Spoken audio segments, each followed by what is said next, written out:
one of the reasons why women get really upset, even Drew Afawalo, Drew Afawalo got all bent out of shape at me because I pointed out exactly what Andrew is like months and months ago.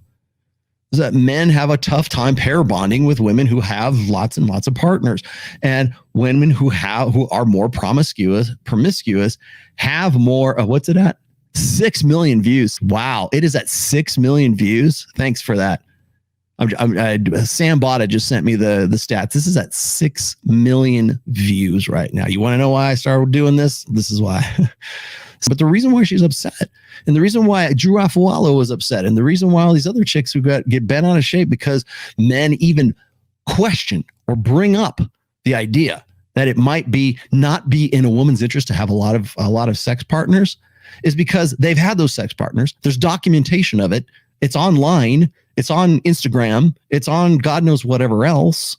And they don't want to be judged. That's why you have this non-judgmentalism. They want to be able to get away with it. They don't want their sexual past to define who they are in the future, because if it did, they wouldn't get with a high value guy, because they understand this on a hindbrain, lizard brain, instinctive level. That's why they know. Women know on a gut level. He even brought up the slut paradox here. It's like, well, if that's the case, then why do women fight with other women by calling them sluts? Women slut shame way, way more than men do, online and offline. Why is that the go-to disqualification? Because they know that a promiscuous woman has less value, at least in the sexual marketplace, has less value than a woman who doesn't, or has fewer partners, because the odds are she's not connected. She's not pining. She's not an alpha widow. She doesn't have some, like, how do I know? How does Tate know that she's still not pining for the guy who put a baby in her and she's a single mother at 33? How? When did she have that kid? That's another thing I would ask too. I don't know when she gave birth, like how old is the child, right? But 6 million views later, the fact remains, she has an ego investment in making sure that she and other women that are just like her convince men and mankind that they not be judgmental about all of it, because she'll fall back on this. How come guys can go and fuck whoever they want to? And he's going to try. It's going to be this complete, they're speaking a different language at this point. I myself am one of them. I'm sick of men that have this really disgusting outlook on women, policing women's bodies. Listen, if I want to... Okay. It's not policing. Women police other women's bodies. They do so by trying to disqualify them by what? Calling them sluts. That's why. It's not just men. They're not trying to police their body. They're just saying, look, I choose not to be with a woman who has a lot of sexual partners. I feel innate, visceral, human, evolved disgust at that. And you're asking me to train myself not to, because it works in your best interests. To sleep with this many people, I can and I will.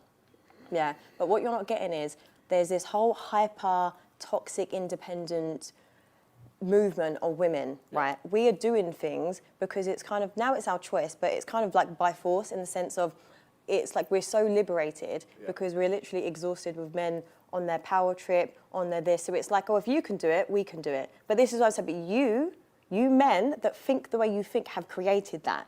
I understand your point. Okay, so what she's done is she's essentially based her understanding, her feeling of being judged, not on the dynamics of the game that she's playing, but she's trying to throw it back on guys. And you will hear tradcons use this all the time. If men would be better, then women would fall in line. Everything all the problems with women that men have with women is men's fault. No, women. Okay, so are women just like these automatons? Are they puppets? Are they not making decisions for themselves? Because according to my watch, really since like 1970, women have been pretty much empowered. So are you a victim or are you Wonder Woman? That's the paradox of feminism. It teaches women that they are simultaneously a victim and at the same time like super powerful. They're strong and independent. We make our own damn money. I can do what the hell I want. I don't need a man. I want a man. And then there's like, oh, well, it's this patriarchal society and there's toxic men like you that are making this happen for us. So are you a victim or are you Wonder Woman? What is it? Because you don't get to be hyper agency and hypo agency in the same time. What is it? And women will never be able to sort that out for themselves because they don't know the answer, which he's going to give here in just a second.